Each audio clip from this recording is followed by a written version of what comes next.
My name is Gerard, and I'm an ML engineer at CashApp. And today I'm here to talk to you about how we're currently scaling our ML serving infrastructure to serve thousands of models concurrently. Before we start, I just want to preface by talking a bit about the structure of today's presentation. During this talk, I'll be introducing a series of problems we have found in scaling our model hosting solution. After each problem, I will explain what we did and how we tackled the issue, hoping to help contextualize our decisions. With that out of the way, let's get started. So how many of you know what CashApp is? Raise of hands. All right. Just for those of you who might not know, or just as a refresher, CashApp is a fintech application that allows users to send money between each other instantly. It also has other financial features like buying stocks, send Bitcoin, or savings. Given this, CashApp has ML in a really variety of places, from risk prevention to support automation, passing through some recommendation systems. This situation caused isolation on our model hosting solutions, as each product team would build their separate solutions for their product surface. This led to some model serving solutions being underinvested or under-maintained, causing some launch delays or sometimes low reliability. In order to reduce this friction, we decided to coalesce into one model hosting solution called Gondola, which was chosen to be generalized for all of CashApp. Initially created to be a deep learning model, to host deep learning models for risk teams, it was then moved to be a central part of the ML platform team, with a dedicated set of people in charge of its development and maintenance. Gondola is a Go service that acts as a proxy to AWS Sagemaker Model Hosting Service, where each model was initially hosted into a separate endpoint for dedicated compute. The two main selling points for choosing Gondola were that it reduced the complexity by handling endpoint provisioning from an easier-to-use UI, and then it also handled SageMaker routing from within one single service versus having to integrate on each service from product teams. However, even though Gondola was serving traffic, the existing system was not scalable for smaller models. As you can think of the smaller instances on AWS, if you have models like XGBoost or trees or linear regressions, they're probably not going to take all the CPUs available and use them. So these models individually have really low CPU utilization, which makes it quite inefficient to host them separately. To solve this problem, we turned to using Triton Inference Server. So Triton Inference implements the API for Sagemaker Multi-Model Endpoints, which allowed us to host multiple models within the same endpoint. Separately, its ONNX backend allowed us to make it easy to host a variety of model artifacts from XGBoost to sklearn while keeping latency down. At the same time, Triton also has the benefit that for our larger models or deep learning models that we were hosting, we could leverage GPU inference by using the TensorRT backend that NVIDIA contributes inside Triton. So thanks to these investments, we were able to increase the number of models we could host. However, we quickly realized that we had a bottleneck in our network. We're running benchmarks against ONNX models locally, and our latency would look like 10 to 1 millisecond, but however, on the other side, on Gondola, our P99 was more than 250 milliseconds. Something didn't look great. To explain this, we need to first dig deep into the lifecycle of our inference request. So initially, other services would issue inference requests to Gondola via remote calls or gRPC, which Gondola would then translate to a SageMaker JSON REST invocation. This was handled by Triton, returning back the result to Gondola, which also returned the result back to the service. However, we quickly saw that JSON was slowing down our requests. Our models, especially the small ones, rely on a lot of floating point inputs, which have a terrible compression rate for JSON, as each precision number takes one character on the request. In order to avoid this issue, we decided to create a custom program to handle incoming requests within our container image, also known as a sidecar. This allowed us to send custom protocol encoded requests to SageMaker, as well as switch to use gRPC within the container to communicate with Triton instead of the REST API. This effectively got rid of all the JSON in our communication from service to model inference. By removing this, we reduced the amount of memory copying, the parsing, and serialization we needed to do in any inference request. Overall, protobuf messages encode floating points way better than JSON, but we even took it a step further. We implemented feature packing, which is the name that we use for when instead of passing each input as a dictionary where we send each request and the value as a separate entry, we put all of these into one array and instead send that to Triton directly, avoiding to have to repeat the string names of the feature names. This helped reduce our P99 latency by more than 60%, while doubling our number of queries per second, or QPS, each CPU core could handle by doubling. I already said that. Anyway, a separate advantage of using our own code was that it allowed us to optimize our request paths independently, with one part of the team focusing on the SageMaker sidecar into Triton, and another part of the team focusing from Gondola to the sidecar, and help optimize these in a backwards compatible way by using protobuf to help build it up slowly, incrementally. Additionally, this allowed to reduce the complexity of code on Gondola. Given that other services were talking to Gondola via gRPC, which uses protobuf, we could basically push down this translation into whatever Triton needed into the container itself, effectively making Gondola leaner and allowing us to operate with way less number of pods on the service itself. Finally, another advantage is that thanks to Gondola interacting with SageMaker via this protobuf, we could more seamlessly support different types of inference servers as needed. While Triton is going great for us, we don't want to block users on using other model servers. Using our sidecar, it allows other teams to contribute adapters for different model servers without having to touch any line on Gondola itself. Thanks to this, we support a variety of backends apart from Triton, from Hugging Face text generation inference server for LLMs to TensorFlow serving, as you can see on the slides. Now, that said, using a sidecar has its own set of problems. Given our code lives inside the container image, in order to update it, we need to change the image version from a lot of endpoints quite frequently. Sorry. Most of the time, our updates are independent from the model hosted on any given endpoint, but even then, we want to make sure that this transition happens as smoothly as possible and as stably as possible. So let's see an example here and what we built to make it easier. For simplicity, I collapsed Triton and the sidecar into one box, but you can think of the server as the collection of code within the container. In this scenario, we want to update to server v2 with no downtime to release a change in our sidecar that optimizes model latency. In order to make this simpler, we built an easy-to-use user interface in Gondola, which triggers a background job to migrate these models between endpoint versions. Once the endpoint is ready, well, initially, the job starts by creating a new endpoint on SageMaker. Once the endpoint is ready, it proceeds to copy over all the models from the existing endpoint to the new one. Before switching traffic, to ensure that the models are correctly loaded, Gondola then starts sending a copy of all the requests on the B1 version of the model of the server to the B2. This allows us also to make sure that the endpoint, the new version of the model, the new version of the endpoint is correctly scaled, even if we change machine types or we optimize the CPU usage by releasing a new change. All this work is done via a background set of code routines, which queue up requests, avoiding impact on our main latency. Once we have made sure that the new version of the endpoint is working well, we switch over traffic. This is done in Gondola by swapping the memory state of the model copies, which takes a few seconds, allowing us to effectively be able to revert by keeping the old endpoint shadowing the new one. So we switch out the roles, and now the B1 receives a copy while the B2 is receiving the main request.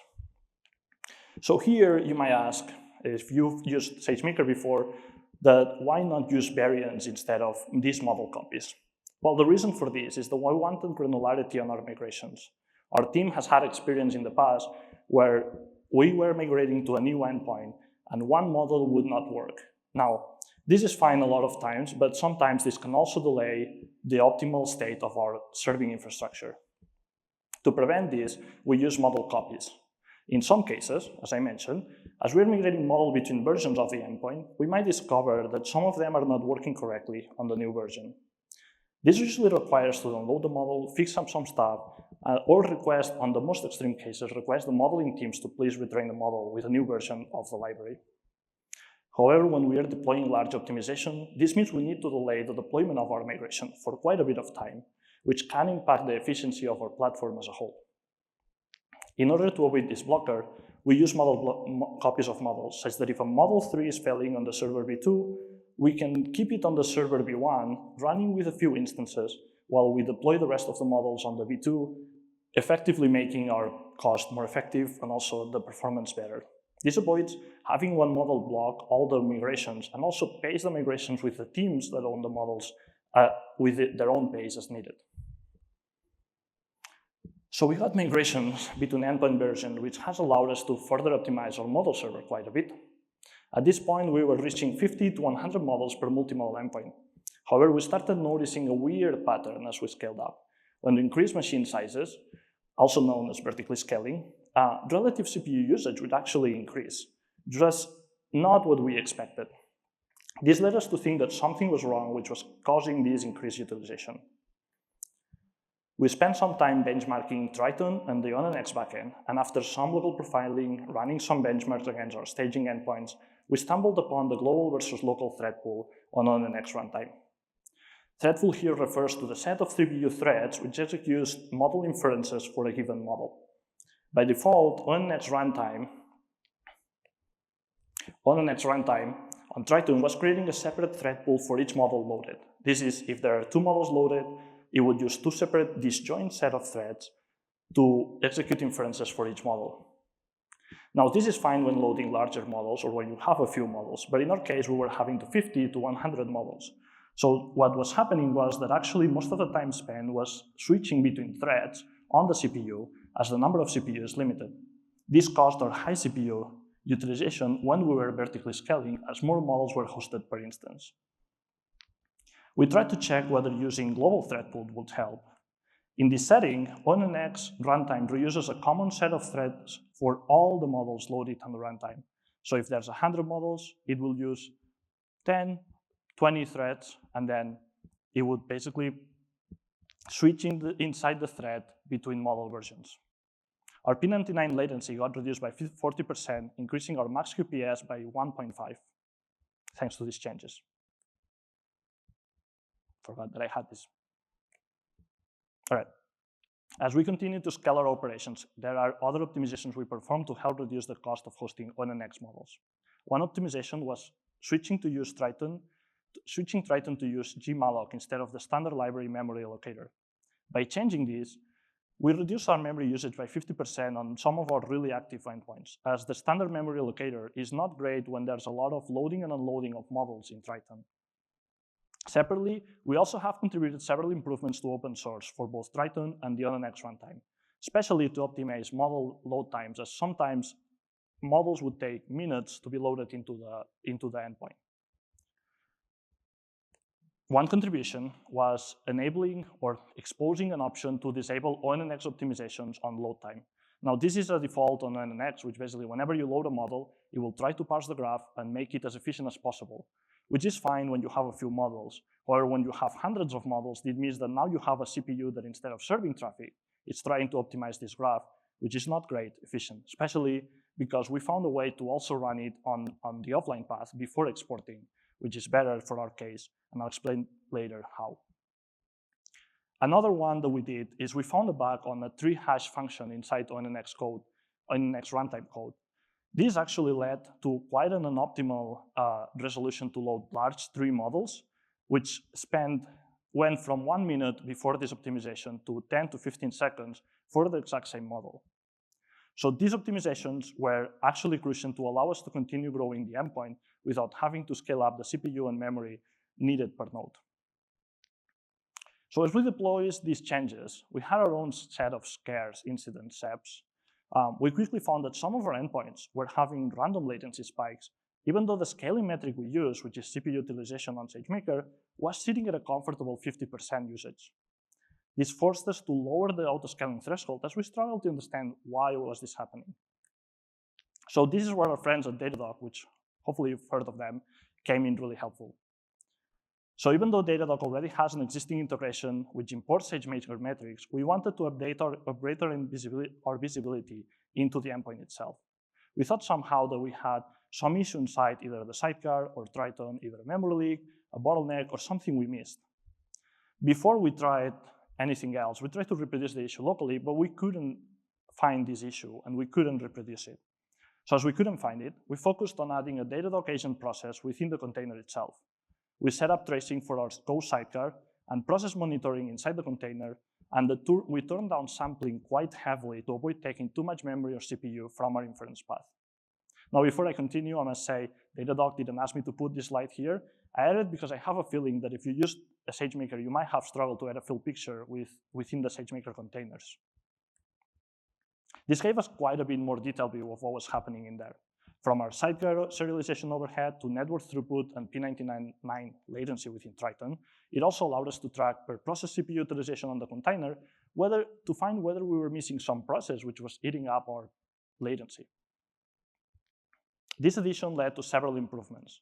So thanks to tracing and extracting the goal profiler dumps via mock model that we added on our sidecar, we're able to further optimize our shortcut by using object pools to read incoming data and to issue requests to Triton gRPC. This reduced the overall overhead needed to allocate memory, as now every request that came into the sidecar could basically reuse the same set of objects instead of allocating new memory every time. Finally, we had a bit of a star realization, which was that even though our scaling metric was reporting 50% utilization, the host utilization reported via Datadog was sitting at 80 to 90%. Now, this is due to SageMaker CPU utilization actually being the container utilization, not the host utilization. So as you can imagine by now, the next problem we try to solve is reduce the host utilization, or at least make it more in part to the container utilization we were having.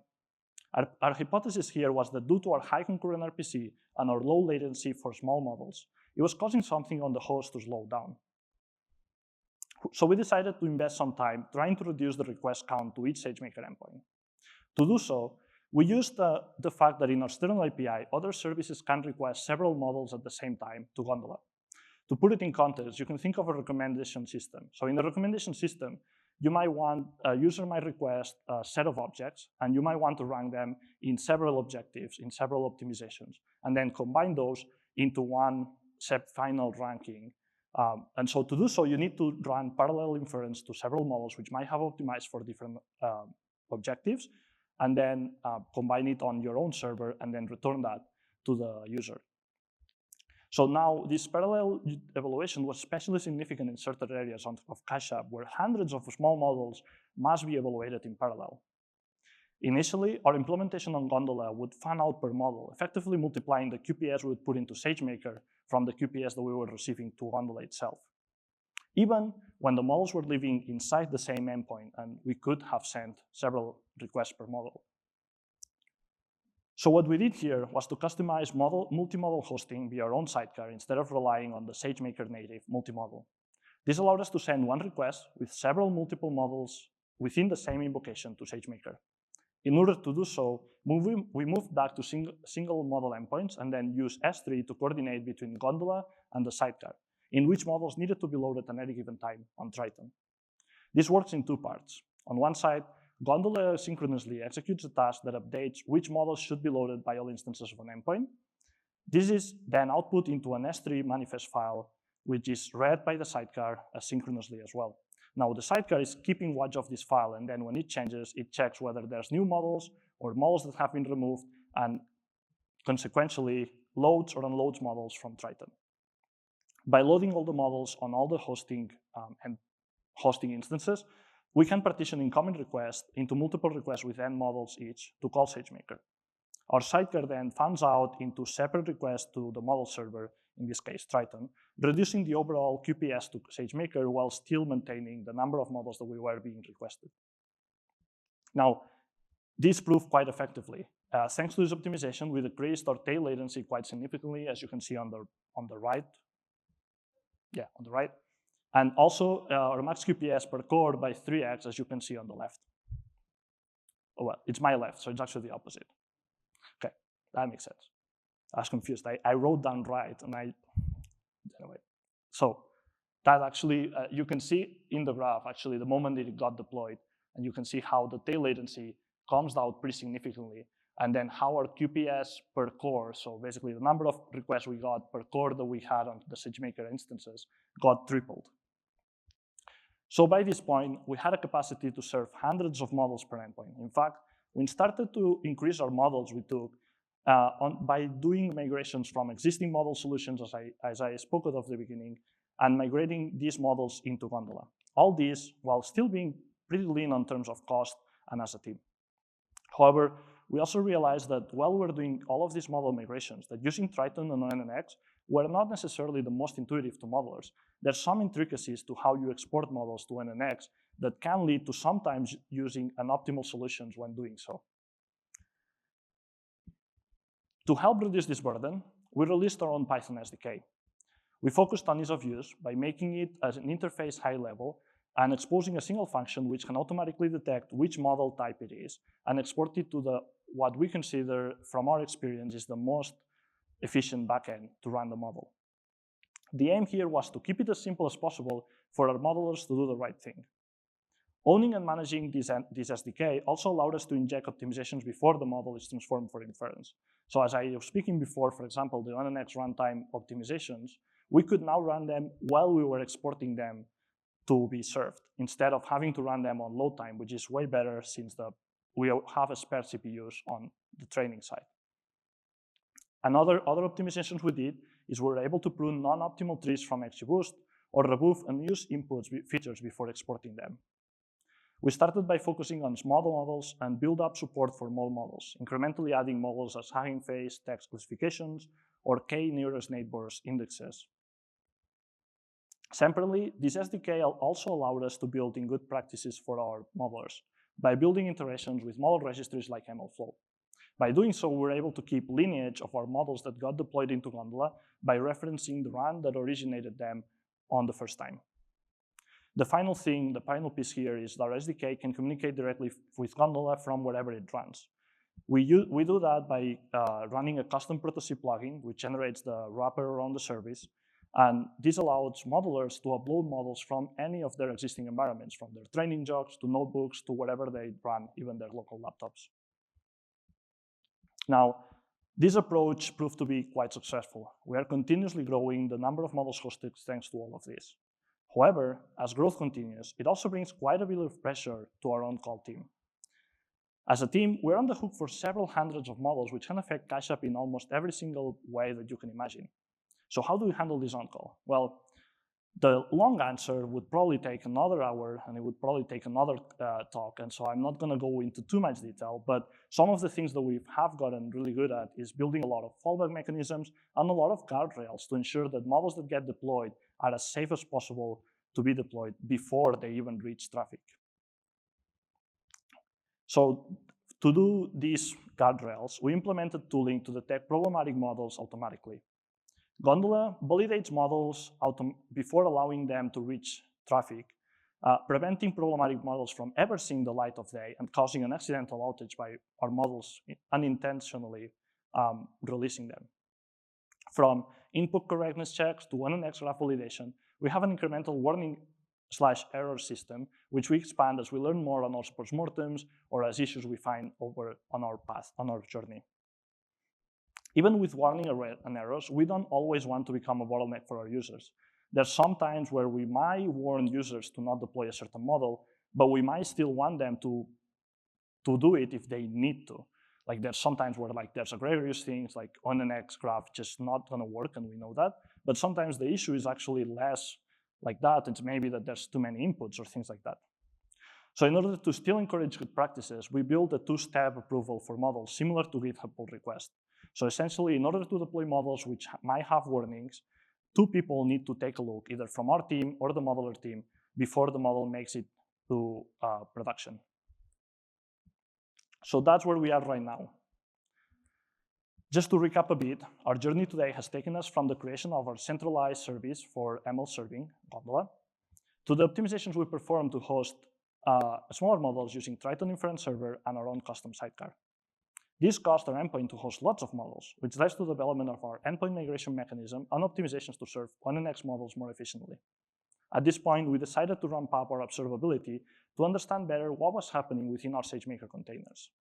This caused us to develop our custom multi-model batching approach to reduce CPU pressure on the host. Finally, we optimized quality of life for our customers and for our team. Our customers via the Gondola Python SDK, and our team via the safe model deploys or model deploy guardrails. We are currently serving roughly 600 models as of 2 weeks ago. I think today I checked, we're more on the 800 number, which is when I wrote these slides, by the way. And we are on the path to reach 1,000 models by the end of the year. While our path might not be shared by everyone, we do have some takeaways which we think could be useful for others which might find themselves on a similar place. The first of all is optimize for quick iteration. From our partial migrations to our observability stack, we have built a lot to make sure we can iterate quickly on our components. This has helped our team stay pretty lean while optimizing things quickly. The second one is keeping a stable external interface. This has also allowed us to go deep into each part without the models necessarily needing to care about this and optimize further. The last one, and the third one, and kind of correlated, is keeping things simple for our users. This has increased their productivity while also abstracting them away from what they needed. Now, there are some models which might still want to take a peek, so it's always built simple and allow going further if they need to. The final lesson here is that there's no bottleneck which doesn't uncover a new bottleneck. The bottleneck whack-a-mole is real. So just continue iterating, continue improving, and try to enjoy the process. Finally, some stuff which we're working on or planning for future. One thing we're currently working on is archival of inference data for Gondola. This would allow us to validate models even further on deployment and track feature drift for doing automatic retraining. The second one is batch jobs, aka allow us to run inference for a given set of data offline by reusing the optimizations we have built for the online path. And finally, and this is kind of more of a long reach, is to build up our sidecar to also allow to host multi-model endpoints for LLMs via LoRa adapters by doing hot swapping on the LoRa adapters on top of set foundational models instead of having to host separate adapters on each endpoint. That's it for today. Thank you so much for your attention, and I will now take questions.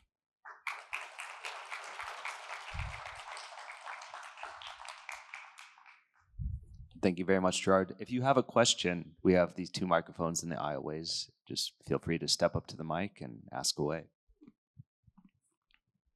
Don't be shy now.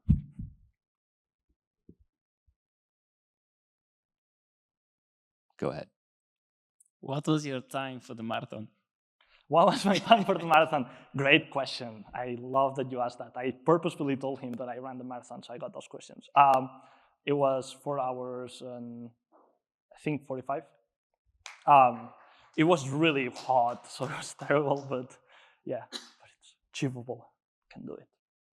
But yeah. Well, I've got a question for you. Okay.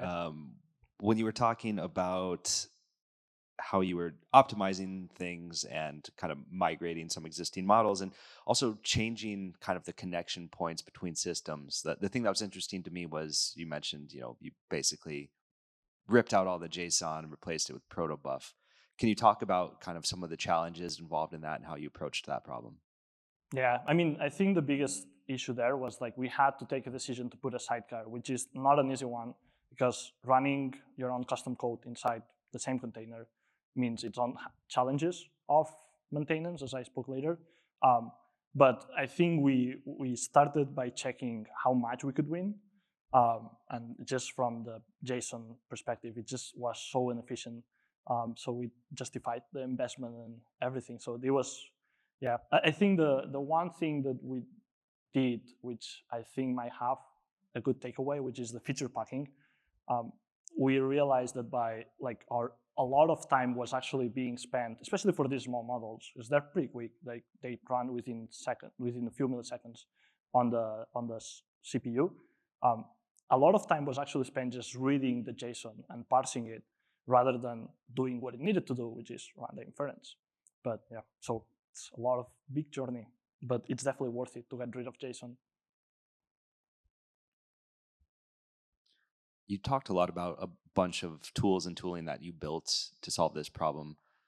Any hope that that might be made available to the public, open source plans in the future, maybe? We do have some open source plans for some of it. I think that some of it which might not be, and also like some of them that I might not know.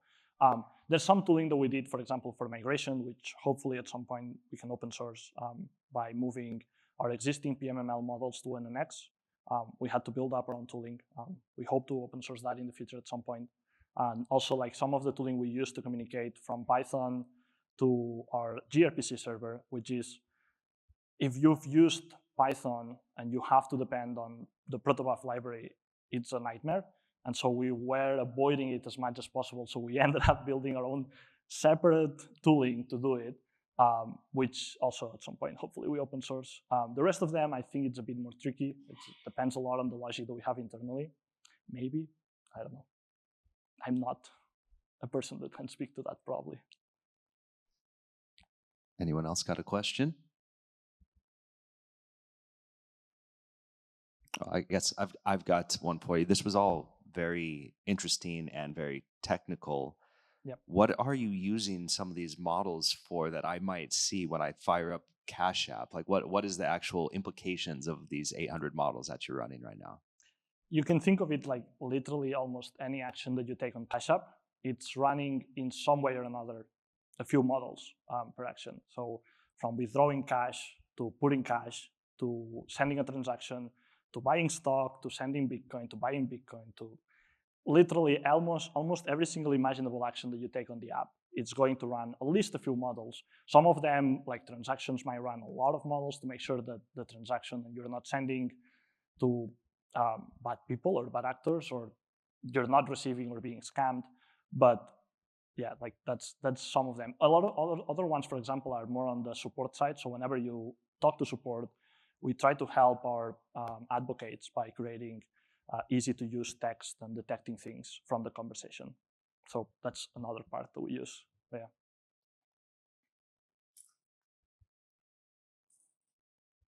Yeah, hi. Thank you, great talk. Thank you. I thought I heard you say like you validate correctness before you deploy the models. And I was wondering if like those were automated tests. It seems like you also manually review. Could you go into like what you evaluate? Yeah. So a lot of it has been through trauma, to be honest, by basically having models deployed that came through, but like the ONNX graph was missing an output, for example, or one of the inputs was incorrectly formatted and it exploded when you deployed. So some of this is like basic checking. The other ones that we do is also like on inputs, when we check the inputs of the model and we make sure that these inputs actually exist on upstream systems. So if we use other feature store systems, we make sure that these feature stores have these inputs before we deploy them, or we give them a warning before deploying, so they're like, hey, make sure that this input actually exists, because otherwise you might take down things with you. But yeah, some of them, we've built more and more, like some of them are just simpler ones, like making sure that all models have owners so that we can correctly deprecate them when we need. But yeah, it's a bunch of different things that we do. Yeah, the two-step approval was actually a way to avoid us to be on call for these things, because it was basically allowing other teams to also approve the models and at least make sure that we have some reliability and double checking from the teams themselves. But yeah. Last call for questions.